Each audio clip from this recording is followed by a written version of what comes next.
Hari ini adalah minggu pertama bulan April. Dan seperti yang saya sudah pernah sampaikan, bahwa bulan April ini kita akan belajar pribadi yang kedua dari Allah Tritunggal. Yaitu Allah Anak. Bulan lalu Allah Bapa. Bulan ini kita akan belajar Allah Anak, Yesus Kristus. Itu sebabnya judul khotbah saya hari ini adalah My Dear Jesus.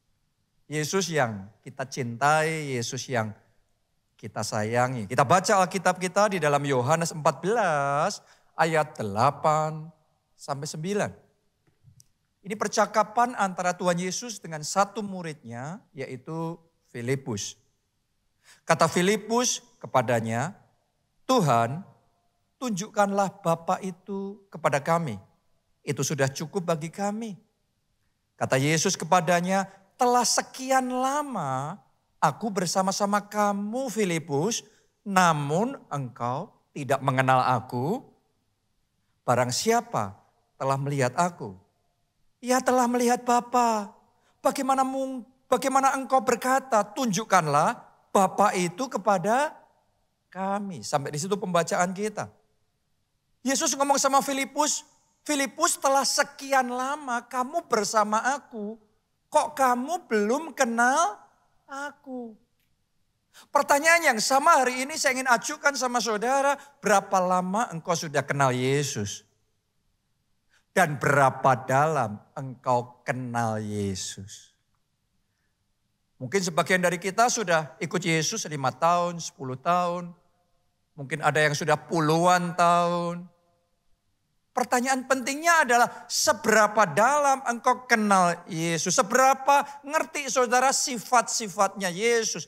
Karakternya Yesus. Apa yang dia sukai. Apa yang dia enggak suka. Apa yang dia ingin kerjakan. Apa yang jadi sasarannya. Plannya Yesus. Rencananya Yesus. Seberapa engkau kenal Yesus. Itu penting sekali. Karena yang namanya mengenal satu pribadi itu ada layersnya. Ada lapisan-lapisannya. Kenapa saya ngomong begitu?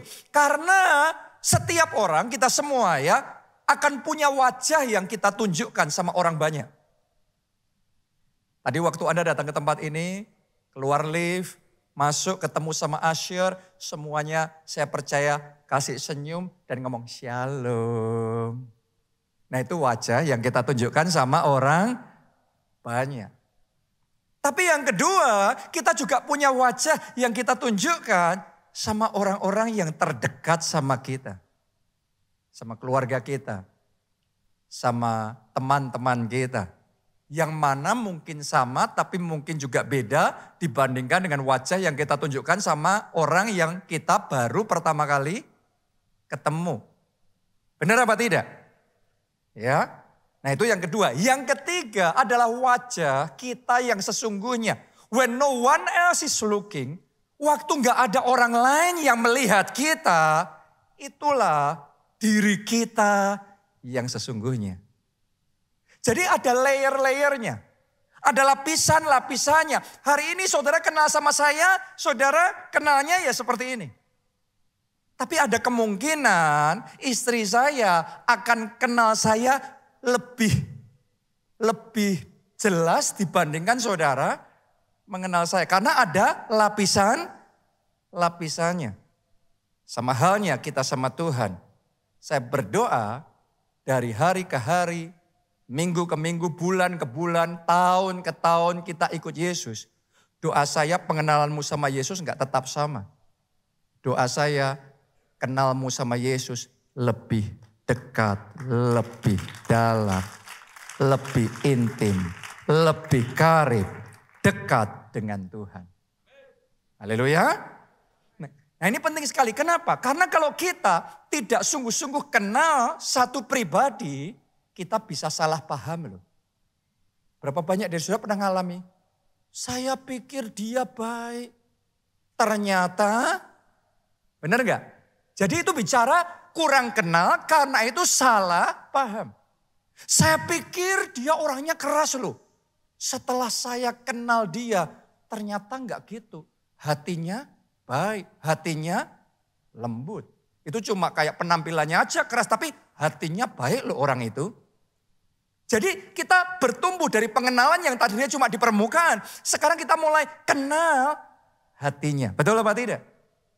Oh, saya pikir maksudnya dia gini. Ternyata gitu maksudnya. Bukan gini tapi gitu.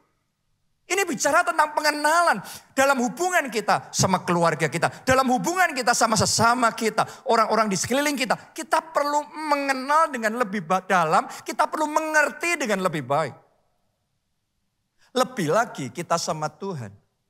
Saya ajak saudara, ayo kita belajar kenal lebih dekat, lebih dalam pribadi Yesus yang kita sembah. Oke, kalau kita nggak kenal pribadi Yesus yang kita sembah, kita bisa salah ngerti, salah paham. Dan itu yang dialami Saulus. Saulus zaman itu nggak kenal sama Yesus. Karena itu dia salah paham. Kita baca dulu di dalam Kisah Para Rasul 9 ayat 3 sampai ayat yang ke-5. Dalam perjalanannya ke Damsyik, ketika ia sudah dekat kota itu, tiba-tiba cahaya memancar dari langit mengelilingi dia. Ia reba ke tanah. Dan kedengaranlah olehnya suatu suara yang berkata kepadanya, Saulus, Saulus, mengapakah engkau menganiaya aku? Jawab Saulus, perhatikan saudaraku, jawabnya Saulus, siapakah engkau? Tuhan. Katanya, akulah Yesus yang kau aniaya itu. Coba Anda perhatikan. Jawaban Saulus ini, siapakah engkau Tuhan? Artinya dia kenal apa dia belum kenal sama Yesus? Dia lagi pertama kali ketemu pada waktu itu dan dia tanya siapa ini? Padahal dia sudah menganiaya Yesus. Dia menganiaya para pengikutnya Yesus. Tapi ternyata yang dia aniaya aja dia tidak kenal. Gara-gara dia tidak kenal Yesus, mungkin dia dengar-dengar tentang Yesus. Dan dia punya persepsi yang salah tentang Yesus. Akibatnya responnya salah. Nggak tahu apa yang dia dengar. Tapi dia jadi benci banget sama Yesus. Dia benci banget sama pengikut Yesus. Akhirnya dia menganiaya Yesus. Saya jadi ingat waktu anak saya masih kecil di sekolah yang dulu. Pulang-pulang dari sekolah anak saya ngasih tahu. Mommy, Daddy, my friend, temanku ngomong Jesus is a bad guy. Yesus orang jahat. Jadi ternyata di keluarganya didoktrinasi Yesus orang jahat. Ini anak kecil, saudaraku belum ngerti apa-apa. Anak kecil bisa ngomong seperti itu. Jadi nggak kenal tapi sudah benci. Nggak kenal tapi salah persepsi. Akibatnya benci, akibatnya menganiaya Yesus. Itu yang dilakukan oleh Saulus. Nah saya mau ngomong begini sama saudara, kadang-kadang kita pun kalau nggak sungguh-sungguh kenal Yesus, kalau nggak sungguh-sungguh ngerti perkataan, firman, perintah yang Yesus suruh untuk kita lakukan, kita juga bisa salah paham. Kita juga bisa salah respon terhadap Yesus. Dan tanpa kita sadari, kita pun menganiaya Yesus dalam tanda kutip. Mungkin bukan menganiaya Yesus seperti Saulus zaman itu yang menjebloskan orang Kristen ke penjara ya. Tapi menganiaya Yesus dalam arti kita mendukakan hati Yesus. Kita mengecewakan hati Tuhan. Kita meresponi Yesus dengan cara yang salah. Kita jadi menolak, kita jadi gak suka sama firman Tuhan. Kita jadi salah respon terhadap Yesus gara-gara kita kurang kenal pribadinya. Oh, doa saya sementara firman dibagikan, Roh Kudus bekerja menjamah kita semuanya, mencelikkan mata rohani kita sehingga mulai hari ini kita bisa mengenal Yesus lebih baik, mengenal Yesus lebih dalam dan lebih dekat lagi. Amin. Coba Anda renungkan. Berapa banyak orang yang salah paham dan salah respon sama Yesus. Tuhan maunya kita mendekat sama Tuhan. Tapi berapa banyak orang malah hidupnya menjauh dari Tuhan. Salah respon kan? Tuhan mau kita beribadah kepada Dia. Tapi sebagian orang berat hati. Dan merasa ngapain kok saya disuruh-suruh, kok saya diwajib-wajibkan. Kita ngerasanya kita dibebani. Padahal Tuhan ngomong kita beribadah, kita mendekat sama Dia.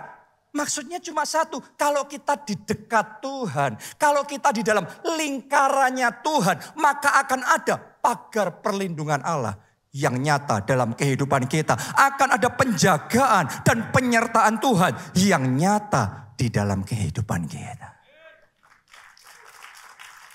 Anda dekat sama Tuhan, hati saudara tenang. Anda dekat sama Tuhan, karyanya akan nyata di dalam hidup saudara. Kalau orang ngerti itu, nanti kita responnya berubah. Oh, ternyata enak dekat Tuhan. Aku butuh dekat Tuhan. Bukan aku kok dibeban-bebani dekat Tuhan. Harus ibadah, harus ini. No, tapi kita tahu itu kebutuhan kita. Kalau kita kenal hatinya Tuhan lebih dalam, maka kita bisa respon dengan tepat. Kita meresponi firman-Nya dengan tepat. Waktu kita disuruh untuk mengampuni orang yang bersalah sama kita. Mungkin firman Tuhan suruh saudara untuk mengampuni orang tuamu atau papamu yang sudah menyakiti hatimu. Buat kita yang lain yang gak ngalami punya papa yang keras kayak gitu, mungkin kita gampang ngampuni. Tapi mungkin saudara yang sudah ngalami punya papa yang sewenang-wenangnya kayak gitu, kerasnya seperti itu nggak gampang. Kadang-kadang kita bisa berontak di hati kita dengar firman Tuhan itu ngomong, mana bisa, hatiku sudah dilukai sampai kayak gitu. Dia sudah keterlaluan kayak gitu, kok enak, cuma diampuni begitu saja kok enak. Hati ini bisa berontak ketika kita ada dalam keadaan seperti itu. Tapi hari ini saya ingin ajak saudara untuk menyadari ketika Tuhan Yesus suruh kita mengampuni orang yang bersalah kepada kita. Bahkan mengampuni 70 kali. 7 kali. Sebenarnya waktu kita mau melakukan apa yang Yesus suruh kita lakukan. Kita itu bukan cuma melegakan hati orang lain yang salah sudah diampuni. Bukan, tetapi sesungguhnya kita sedang berbuat baik sama diri kita sendiri. Tahukah saudara, ketika kita mengampuni orang yang bersalah sama kita, justru hati kita dimerdekakan dari yang namanya kebencian, dari yang namanya dendam, kekecewaan, beban kita disingkirkan, dan kita mengalami kelegaan dan kemerdekaan yang sejati di dalam Yesus. Begitu kita ngerti, oh ternyata ini yang Tuhan mau. Saya lakukan, ternyata hatinya Tuhan Yesus suruh saya mengampuni bukan supaya orang lain enak. Tetapi supaya saya yang mengalami kemerdekaan sejati di dalam Dia. Maka responnya kita jadi tepat, respon kita jadi benar. Ayo buka hati saudaraku. Penting sekali untuk kita bisa mengenal Yesus dengan benar. Waktu firman Tuhan suruh kita untuk jadi saksinya. Yesus ngomong sama murid-muridnya, pergilah, jadikanlah semua bangsa muridmu.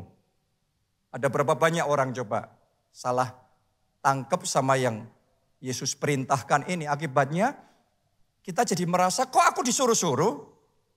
Itu kan bukan tugasku, itu pendeta saja yang memberitakan Injil. Bukan aku. Tanpa kita sadari kita miss the point. Kita melewatkan poin yang sesungguhnya. Bahwa sebenarnya ketika kita menjadi saksinya. Ketika kita melayani Dia. Ketika kita menyelamatkan jiwa-jiwa. Sesungguhnya kita sedang mengumpulkan bagi kita sendiri. Upah harta kita di dalam kerajaan surga. Sehingga suatu saat nanti kita pulang ke rumah Bapa, gak tangan hampa. Doa saya kita ketemu di surga. Jemaat keluarga Allah di tempat ini semuanya upahmu besar di surga. Mahkotamu penuh dengan kemuliaan. Amin. Itu adalah satu kehormatan, sebuah kesempatan. Jangan sampai kita melihat kesempatan sebagai kesempitan. Saya berdoa hari ini, dibukakanlah mata rohani kita. Sehingga kita bisa melihat kesempatan yang Tuhan berikan. Anugerah besar yang Tuhan berikan sama kita. Dan kita bisa meresponi dengan tepat perkataan Tuhan Yesus. Kenallah Yesus yang engkau sembah.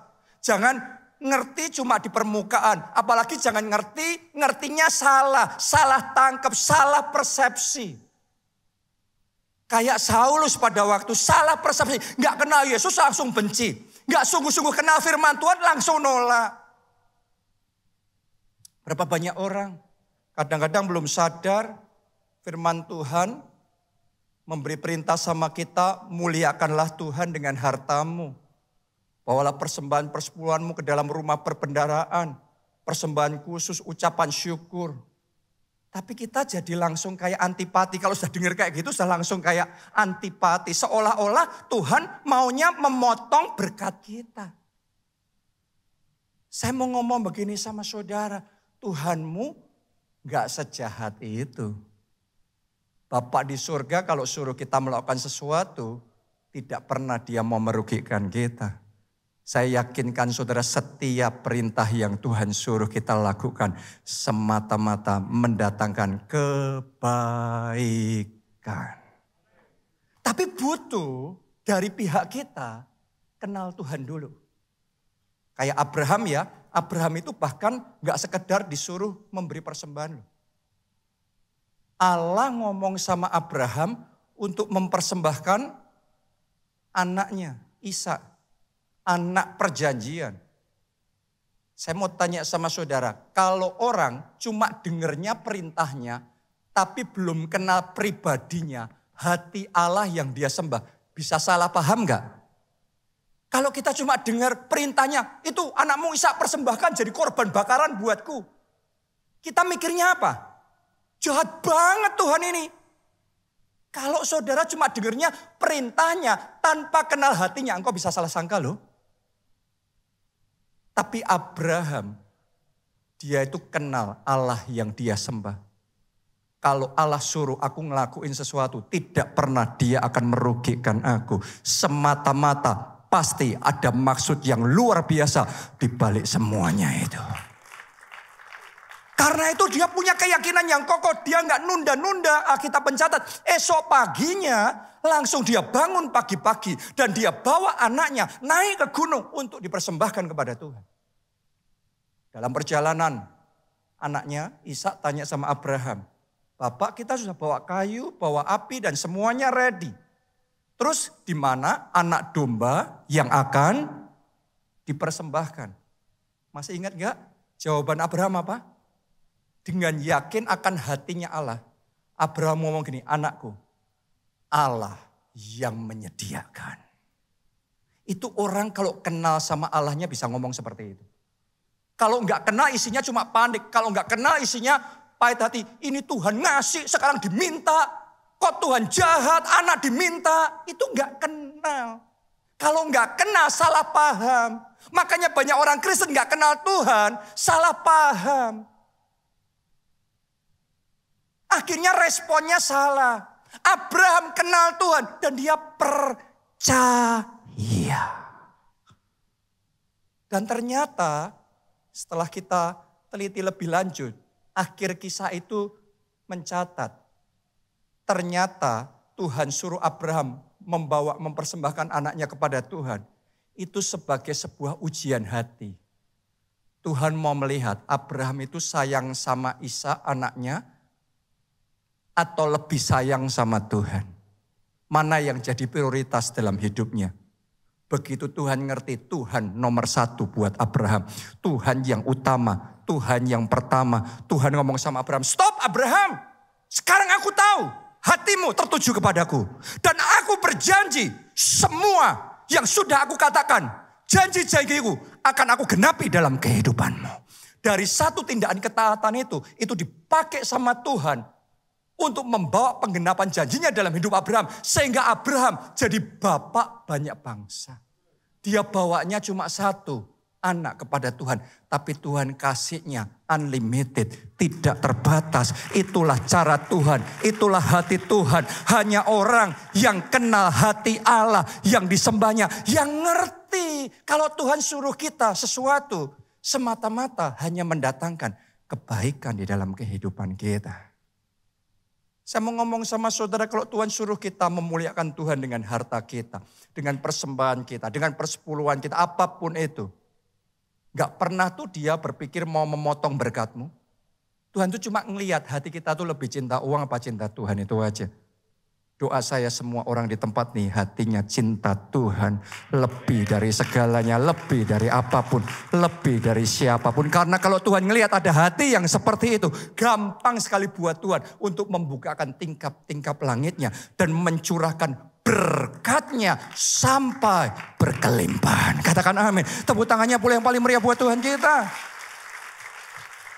Kenallah hatinya. Kenal dia lebih dalam, bukan cuma di permukaan. Cuma dengar kata orang tentang persembahan, persepuluhan, kata orang. Tapi kenal nggak engkau hati Allah yang engkau sembah? Itu jauh lebih penting. Kenal hati Yesus. Mungkin ada lagi yang karena dengar-dengeran, banyak salah tangkap. Itu katanya kalau nggak persepuluhan sama dengan merampok Allah katanya. Kan ada itu ayatnya. Kamu merampok aku, kata Tuhan. Emangnya saya siapa? Disebut perampok. Kapan saya nyolong? Nah itu tuh. Kalau kita nggak benar-benar kenal Tuhan kayak gitu. Bukan maksud kita menantang Tuhan. Tapi tanpa sadar respon kita sama Tuhan, sama firman-Nya jadi salah. Apa yang Tuhan maksudkan kalau kamu nggak mengembalikan persepuluhan, kamu merampok aku? Apa artinya? Apakah itu artinya kita merampok dari kantongnya Tuhan? Emangnya Anda maha kuasa? Bisa merampok kantongnya Sang Maha Kuasa? Sebesar apa kita, sepintar apa kita, sehebat apa kita? Manusia bisa merampok Tuhan. Kapan ceritanya dalam Alkitab atau dimanapun manusia bisa merampok Allah? Bukan itu yang Tuhan maksudkan. Merampok Allah itu artinya kalau kita nggak ngikutin firman-Nya, kita sebenarnya sedang merampok kesempatannya Allah untuk bisa membukakan tingkap langitnya, mencurahkan berkat-Nya dan memberikan yang terbaik di dalam kehidupan kita.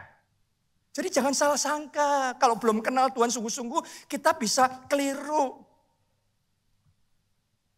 Saya ajak saudara kenal Tuhan lebih dalam. Anda yang sudah punya anak, Anda yang jadi orang tua, Anda tuh kalau sayang benar sama anak saudara, saya yakin hatimu tuh selalu kepengennya ngasih yang terbaik buat anakmu. Benar apa tidak? Tapi kadang-kadang di hati kita tuh gemes sendiri kalau kita ngelihat anak kita belum siap. Kalau kita kasih pun percuma jadinya. Sia-sia, malah jadi jelek. Gak bagus nanti. Akhirnya kita harusnya mau ngasih, kita gak bisa kasih. Kita gemes kayak kamu tuh merampok kesempatanku untuk bisa mencurahkan kasihku kepadamu. Saya mau ngomong sama saudara. Yesus sayang sama saudara. Yesus mengasihi saudara. Rencananya baik, rencananya besar, rencananya indah dalam hidup saudara. Karena itu saya ajak saudara, ayo kita belajar mengenal Dia lebih dalam lagi di dalam kehidupan kita. Saulus yang tadinya belum kenal Yesus, akhirnya jadi salah respon sama Yesus. Dalam perjalanan berikutnya, namanya ganti jadi Paulus. Begitu dia kenal sama Yesus, tiba-tiba semuanya berubah. Dia jadi terpesona dengan Yesus. Dia kagum sama Yesus, responnya berubah total. Ayo kita baca Filipi 3. Ayat 7 sampai ayat 9. Tapi kali ini kita baca dalam Alkitab versi BIMK. Bahasa Indonesia masa kini. Jadi Anda lihat di depan saja supaya lebih mudah. Ya, saya bacakan. Tetapi karena Kristus, maka semuanya yang dahulu saya anggap sebagai sesuatu yang menguntungkan, sekarang menjadi sesuatu yang apa? Merugikan. Tadinya dosa mungkin nikmat. Hal tertentu mungkin wah ini hebat, ini luar biasa. Menguntungkan. Tapi dia ngomong, sekarang kok berubah ya? Itu kayak gak menarik lagi. Kayak jadi merugikan. Ayat 8, bukan saja hal-hal tersebut, tetapi malah segala sesuatu saya anggap sebagai hal-hal yang merugikan saja. Yang saya miliki sekarang ini adalah lebih berharga. Saya doa engkau sadar yang engkau punya dalam hidupmu lebih berharga. Pribadi yang ada dalam hati saudara, Yesus yang ada dalam hidup saudara lebih berharga dari apapun dan siapapun juga. Yang saya miliki sekarang ini adalah lebih berharga, yaitu apa? Mengenal Kristus Yesus, Tuhanku. Lihat saudaraku, dia ngerasa bukan cuma Kristus Yesus Tuhan, tapi Tuhanku. Ada rasa kepemilikan yang kuat. Karena Kristus, maka saya sudah melepaskan segala-galanya. Saya anggap semuanya itu sebagai sampah saja. Supaya saya bisa mendapat Kristus. Doa saya Anda semua mendapat Kristus. Mengalami Kristus. Dipenuhi Kristus dalam hidup saudara. Amin. Ini yang dialami Rasul Paulus. Jadi karena dia ngerasain sendiri ya. Orang tuh beda ya kalau cuma diceritain. Tapi sekarang dia ketemu Yesus sendiri. Dulu dia diceritain tentang Yesus, dia salah paham. Dia nganggap Yesus nggak baik. Dia nganggap pengikutnya Kristus ini sesat. Karena itu oleh atas nama kebenaran, dia menganiaya Yesus, dia menganiaya murid-muridnya. Dia pikir dia benar. Wah gagah banget, ternyata salah. Sekarang begitu dia kenal siapa Yesus sesungguhnya. Dia ngerasain kasihnya Yesus, pengampunannya, kemurahan hatinya, kebaikannya. Dia ngomong, sekarang aku rela lepaskan semuanya itu demi mendapat Kristus. Saya percaya kalau saudara ngalami Yesus secara pribadi, dosa itu akan kehilangan daya tariknya di dalam kehidupanmu. Hal-hal yang tadinya begitu kayak wah hebat luar biasa, itu tiba-tiba value-nya bisa berubah. Karena sekarang Yesus jadi nomor satu, Yesus jadi yang paling berarti dan bahkan segalanya di dalam kehidupan saudara. Paulus terpesona sama Yesus, Paulus jatuh cinta sama Yesus. Sama halnya waktu kita jatuh cinta. Siapa di sini pernah jatuh cinta? Gak usah angkat tangan, gak apa-apa saudaraku. Ya, waktu saudara dulu jatuh cinta, rasanya gimana? Selangit. Rasanya kita selalu kepengen deket lagi sama dia, chatting lagi, telepon lagi, kita kepengen tahu lebih banyak. Kenal lebih lagi, spend time more. Karena sedang jatuh cinta. Doa saya engkau tambah jatuh cinta dengan Yesus. Tambah dekat sama Yesus. Tambah intim sama Yesus.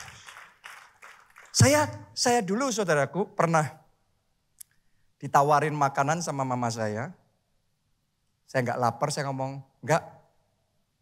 Mama saya nawarin lagi. Saya ngomong enggak mau. Tapi seberapa banyak dari saudara tahu orang tua itu ngerti gimana anaknya melakukan sesuatu. Pokok dia intinya punya cara, akhirnya saya makan itu roti.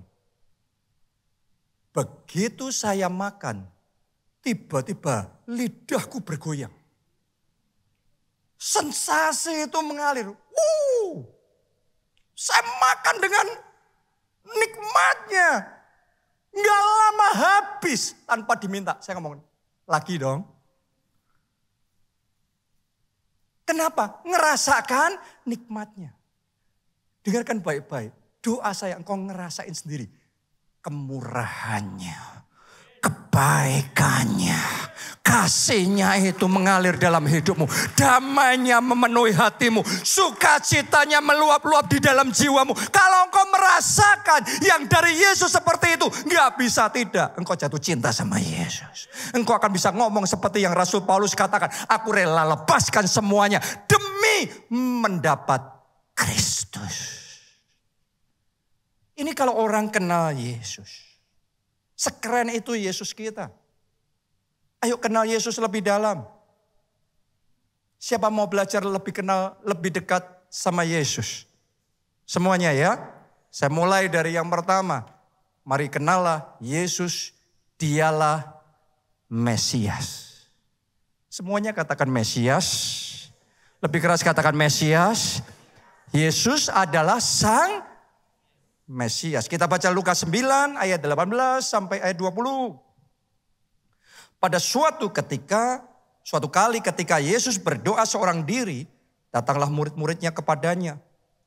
Lalu ia bertanya kepada mereka, kata orang banyak, siapakah aku ini? Anda coba rasakan, Yesus memulai pertanyaan ini dengan tanya, menurut orang banyak, orang di luar sana, siapakah aku ini? Jadi ini kebanyakan orang pendapatnya tentang Yesus. Tapi kan beda sama murid-muridnya yang selalu ada bersama dengan Yesus. Jadi ini Anda akan melihat komparasi. Menurut orang banyak, aku ini siapa? Tapi menurut kamu, aku siapa? Karena posisinya memang beda. Lanjutkan pembacaan itu. Jawab mereka, Yohanes Pembaptis. Ada juga yang mengatakan Elia. Ada pula yang mengatakan bahwa seorang dari nabi-nabi dahulu telah bangkit. Ayat 20. Yesus bertanya kepada mereka, pada murid-muridnya. Menurut kamu, siapakah aku ini? Kalau saat ini saudara ditanya pertanyaan yang sama-sama Yesus. Gak usah ngomong menurut pendeta, gak usah ngomong menurut ketua kelompok selmu. Tapi Yesus tanya sama saudara, menurut kamu, siapakah aku ini? Siapa Yesus buat saudara? Siapa Yesus? Atau Yesus itu buat sebagian orang kayak Tuhan yang abstrak. Nun jauh di sana. Siapa Yesus buat saudara? Mari kita lihat. Jawab Petrus. Mesias dari Allah. Kalau Anda baca di ayat-ayat berikutnya, Anda akan menyadari Yesus ngomong sama Petrus. Petrus, yang kamu katakan itu bukan berasal dari manusia. Itu diwahyukan oleh Allah kepadamu. Itulah Yesus sesungguhnya. Mesias dari Allah. Tahukah saudara, kata Mesias itu diambil dari bahasa Ibrani dan merupakan kata yang sama dengan Kristus dalam bahasa Yunani yang artinya adalah yang diurapi.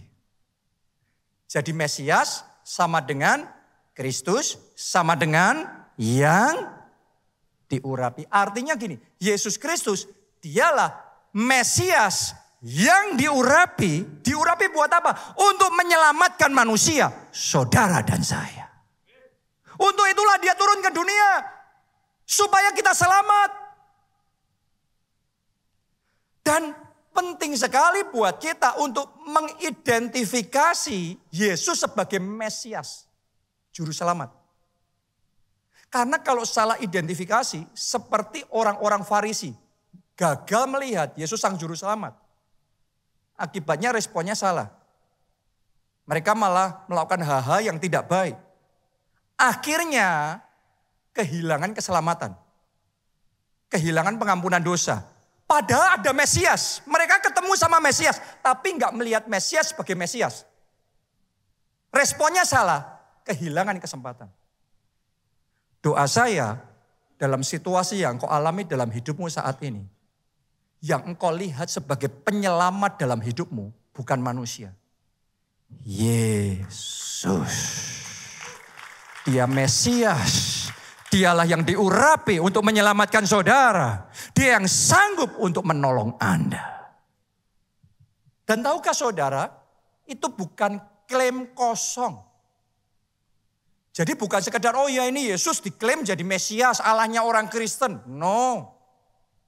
Dia Mesias yang sungguh-sungguh Mesias, sang Mesias. Kenapa saya bisa ngomong seperti itu? Karena sebelum Yesus lahir, Alkitab Perjanjian Lama, ratusan tahun sebelum Yesus lahir, sudah ada lebih dari 300 nubuatan tentang Yesus.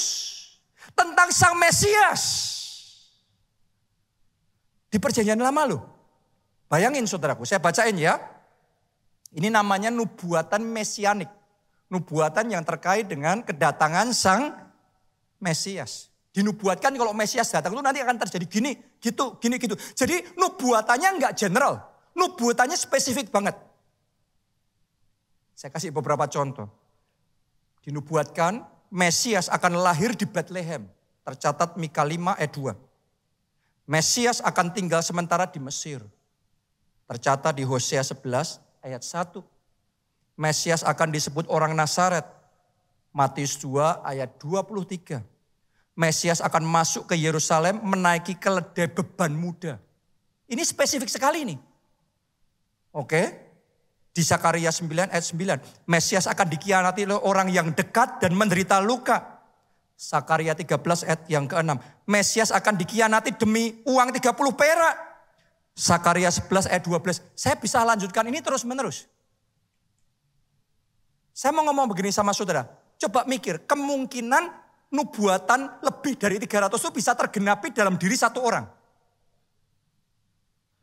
Kalau dikatakan Mesias akan lahir di Bethlehem, banyak nggak yang lahir di Bethlehem? Banyak. Tapi kalau yang harus lahir di Bethlehem, terus kemudian orang itu juga harus dibesarkan sementara di Mesir, terus kemudian naik keledai, terus kemudian dia akan dikhianati, dijual uangnya sekian, dan ini dan itu, dan semuanya harus terjadi persis seperti itu. Boleh dikatakan kemungkinannya 0. Seorang ahli matematika namanya Peter Stoner menghitung probabilitas kemungkinan 8 nubuatan mesianik tergenapi dalam diri satu orang. Dia ngomong peluangnya adalah 1:100 kuadriliun. Dan ini yang harus terpenuhi 300 lebih. Artinya itu nggak mungkin, secara manusia impossible. Tapi semua nubuatan yang spesifik, bukan yang general. Oh, akan datang nanti Mesias, itu kan umum. Tapi kalau spesifik, detailnya sangat rinci dan semuanya harus tergenapi. Dan itu benar-benar tergenapi dalam diri Yesus. Artinya itu bukan klaim kosong. Itu sebuah kenyataan. Yesus yang kita sembah, dialah Sang Mesias. Dan kalau Anda percaya kepadanya, Anda tidak salah percaya. Anda percaya kepada Mesias yang sejati, yang sanggup untuk menolong saudara. Kita kasih tepuk tangan yang paling meriah buat Yesus kita yang luar biasa. Amin. Itu sebabnya hari ini saya mau ngomong sama saudara, apapun situasi dan keadaan saudara, datanglah sama Sang Mesias. Engkau akan diselamatkan. Pertama, kita butuh keselamatan dari dosa-dosa kita. Dari api neraka yang menyala-nyala, hukuman kekal selamanya. Karena itu, percaya kepada Yesus. Engkau akan terima pengampunan dosa. Dan engkau akan terima jaminan yang pasti. Pasti bisa masuk surga. Karena Mesias itu pasti, ada jaminan yang pasti. Bukan moga-moga masuk surga. Tapi pasti masuk surga. Kenapa? Karena dia yang menentukan siapa masuk, siapa tidak. Oke? Jadi dia nggak perlu minta approval dulu. Hari ini datang sama Mesias. Anda akan diselamatkan. Bukan hanya keselamatan untuk kehidupan kekal nanti, tapi Sang Mesias juga sanggup loh saudaraku menyelamatkan saudara dari berbagai macam situasi Anda sementara Anda masih hidup di dunia ini. Buat saudara yang kecanduan macam-macam ya. Mungkin ada yang kecanduannya pornografi. Mungkin ada yang gak bisa stop dari perselingkuhan. Anda kepingin tuh sebenarnya lepas itu. Tapi kayak terseret. Sudah terpikat kayak gimana lagi. Keadaan macam-macam sehingga kayak gak bisa keluar dari situ. Mungkin ada di antara saudara di tempat ini. Saudara sudah terbelenggu dengan yang namanya judi online. Sampai separah itu dan engkau menderita, lebih parah lagi keluargamu menderita gara-gara judi online. Mungkin ada juga yang terikat dengan kecanduan narkoba. Saya nggak tahu apapun itu yang membelenggu saudara. Tapi satu hal yang Anda tahu. Ada yang namanya Mesias. Dia yang sanggup menyelamatkan saudara dari dosa-dosamu. Dia juga sanggup membebaskan engkau dari semua belenggu, dari semua kecanduan, dari semua hal yang mengikat hidup saudara. Hari ini Anda akan dimerdekakan. Hari ini akan ada kelepasan yang luar biasa dia kerjakan di dalam hidup saudara. Karena dialah Sang Mesias. Saat ini buat saudara yang butuh keselamatan dalam pernikahan, di dalam keluarga saudara. Mungkin di sini ada istri yang sekarang suamimu sudah lebih terang-terangan lagi. Dulu selingkuhnya sembunyi-sembunyi. Gak ngaku. Sekarang sudah terang-terangan, nantang. Ya kamu maunya apa? Kalau mau cerai sekalian Pak. Bukan cuma itu, Anda jatahnya uang bulanan sekarang dikepras, dilimit, dibatasin. Sehingga engkau begitu menderita. Dan engkau merasa gak berdaya. Mau berontak tapi bisa apa? Secara manusia engkau tidak berdaya.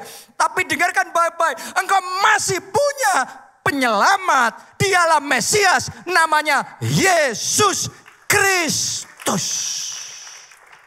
Dia sanggup menyelamatkan pernikahan saudara. Dia sanggup menyelamatkan hidup saudara. Dia sanggup menyelamatkan anak-anak saudara. Datanglah pada Mesias. Engkau akan diselamatkan. Amin. Bahkan urusan keuangan juga sama loh. Mungkin Anda sekarang ini terjerat sama pinjol. Atau bukan cuma pinjol, kartu kredit. Anda punya kartu kredit lengkap dari semua bank di Indonesia. Termasuk semua jenisnya itu lengkap semuanya. Oke. Tapi sekarang masalah itu sudah mengejar dan berhasil menangkap saudara. Anda mau gimana lagi? Secara manusia nggak ada jalan keluar. Saya mau ngomong sama saudara. Memang kadang-kadang kita terjebak dalam masalah itu. Kadang-kadang ya ada serangan kuasa kegelapan. Tapi lebih banyak karena kesalahan kita sendiri juga. Oke? Tapi hari ini satu hal yang penting Anda ketahui. Yesus ngomong begini, aku datang bukan untuk orang sehat. Aku datang untuk orang sakit. Orang sehat, Yesus ngomong loh ini, gak butuh tabib. Aku tabib datang untuk orang sakit. Mungkin keuanganmu yang sakit, Yesus datang untuk saudara. Yesus mau turut campur. Yesus mau menyembuhkan. Yesus mau membebaskan saudara dari semua jeratan hutang itu. Dia mau membawa kemerdekaan finansial terjadi di dalam kehidupan. Saya nggak tahu ya, satu persatu kita tuh situasinya beda-beda kan. Mungkin ada di antara saudara yang sedang berduka karena kehilangan orang yang sangat dekat sama saudara. Tiba-tiba pergi atau meninggal dunia tanpa terduga. Dan itu syok banget. Anda kayak gak bisa nerima. Sampai sekarang sudah kayak why. Mau dikasih tahu sampai berapa kali pun. Di pikiran mungkin tahu tapi di hati gak tahu, gak bisa nerima. Dan Anda terus tenggelam di dalam depresi. Tenggelam di dalam kesedihan dan duka cita yang gak ada dasarnya. Datang saudaraku sama Sang Mesias. Dia sanggup memberikan penghiburan di dalam hati saudara. Dia sanggup untuk menolong dan membawa damai sejahteranya bertahta kembali di dalam hati saudara. Itulah Sang Mesias, pribadi yang kita sembah. Kenapa kok dia bisa menyelamatkan kita? Sederhana. Karena Yesus adalah 100% Allah dan 100% manusia. Kalau dia hanya manusia dan bukan Allah, maka dia tidak akan bisa menyelamatkan kita dari dosa-dosa kita. Mengampuni kita dari dosa-dosa kita. Saya manusia, Ya, saya bisa khotbah-khotbah yang menginspirasi saudara kayak gini mungkin. Tetapi hanya Allah yang sanggup mengampuni dosa-dosa saudara. Oke? Kalau Yesus hanya Allah dan dia bukan manusia, maka dia tidak bisa mati bagi kita di kayu salib, menggantikan tempat kita. Sehingga kita harusnya binasa, tidak binasa, melainkan beroleh hidup yang kekal. Jadi Yesus 100% Allah, 100% manusia. Karena itu Yesus sanggup menyelamatkan saudara. Hari ini alami pribadi keselamatannya itu dalam hidupmu. Pak Obaja, Bapak Gembala kita. Waktu remaja dia punya masalah dengan rambutnya yang rontok. Sampai akhirnya ke semua dokter, semua obat, semua dukun, paranormal, tempat keramat. Gak ada pengharapan. Dia sampai dibully, dia keluar dari sekolah, drop out, dia minder, dia dalam keadaan yang begitu terdesak, sesak hatinya. Sampai suatu kali dia doa sama Yesus, Yesus kalau engkau Mesias, sembuhkan aku. Aku ikut engkau. Dan Mesias masih dengar doa loh. Saya yakinkan saudara, Mesias mau dengar doa saudara juga. Doa yang meluap dari hati yang tulus, dia mau dengar doa saudara. Dan dengan ajaib, Tuhan sembuhkan Pak Obaja. Hari ini engkau yang datang dengan sakit penyakit, dimanapun engkau berada, berserulah sama Yesus. Kuasanya masih sama, dia sanggup menjamah, dia sanggup menyembuhkan saudara dari semua sakit penyakit saudara. Amin. Ada satu jemaat kita yang studinya harusnya bisa diterima, harusnya lulus, tesnya sudah oke semua, tapi ada pihak-pihak tertentu yang gak suka terus dijegal. Kan di pekerjaan juga sering terjadi gitu kan? Anda harusnya yang naik nih, Anda harusnya yang dapat nih, tapi dijegal. Secara manusia itu keadaannya sangat hopeless sekali. Dalam keadaannya yang hopeless, dia berseru sama sang Mesias.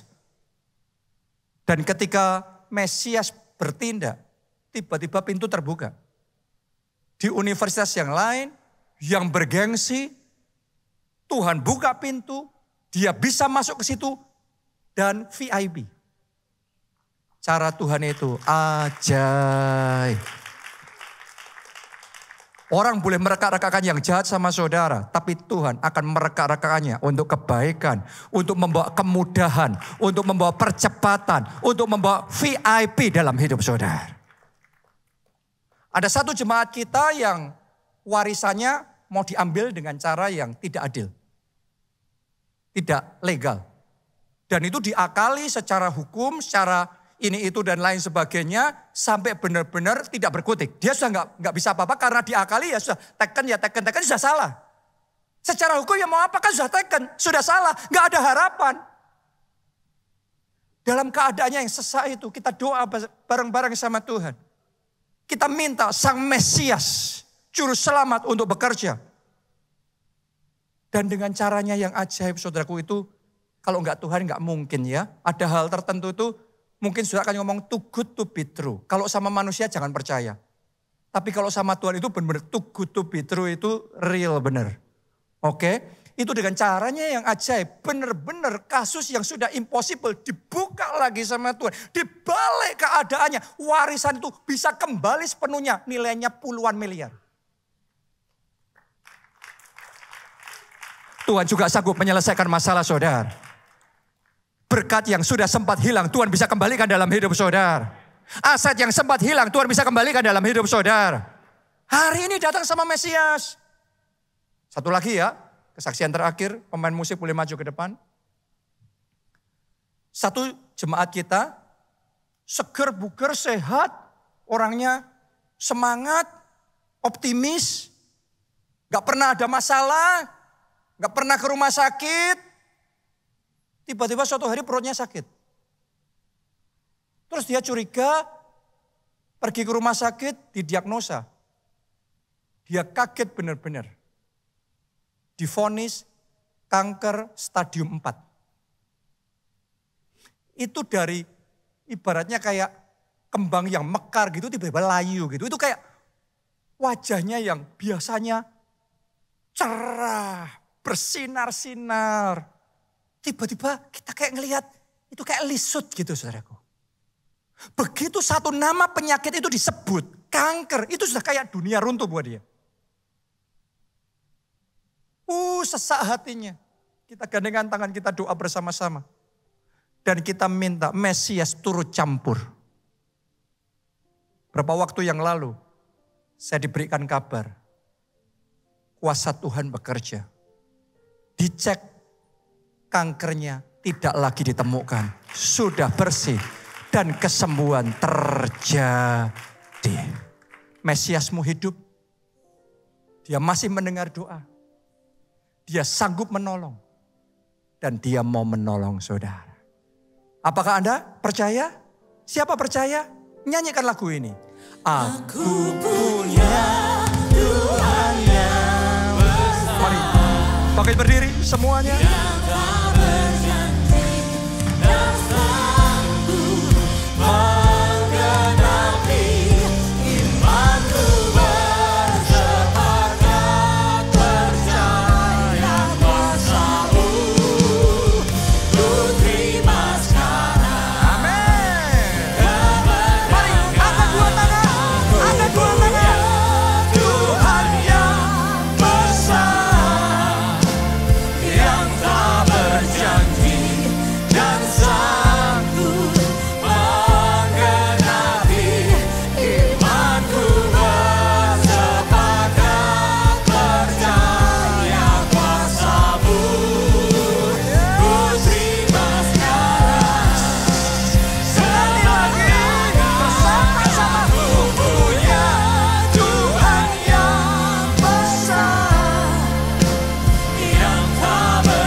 Datang sama Mesias, engkau akan terima keselamatan itu.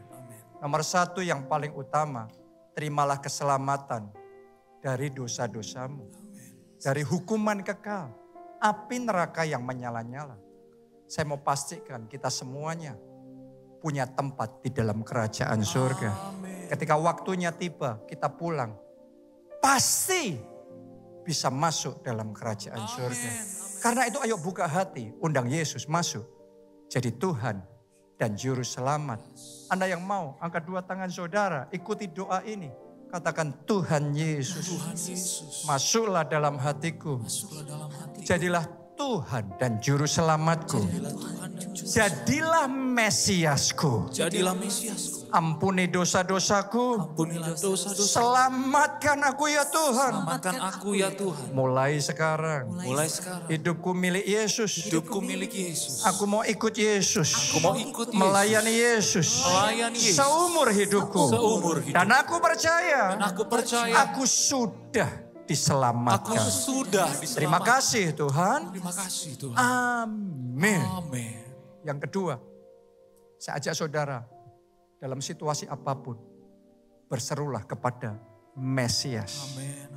Dia sanggup menyelamatkan saudara. Dia sanggup menyelamatkan kesehatanmu, pernikahanmu, keluargamu, pekerjaanmu, keuanganmu, masa depanmu, sukacitamu. Anda yang butuh Mesias, Anda yang butuh keselamatan daripadanya, angkat dua tangan saudara dan katakan dengan keras, Tuhan Yesus, tolong aku, selamatkan aku ya Tuhan. Angkat suaramu, masing-masing berdoa. Ayo berdoa. Selamatkan pernikahanku Tuhan. Keluargamu ini selamatkan dari kehancuran. Selamatkan Tuhan. Sembuhkan sakit penyakitku. Sembuhkan sakit penyakitku. Sembuhkan aku Tuhan. Sembuhkan.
Imanku bersepakat percaya kuasa-Mu.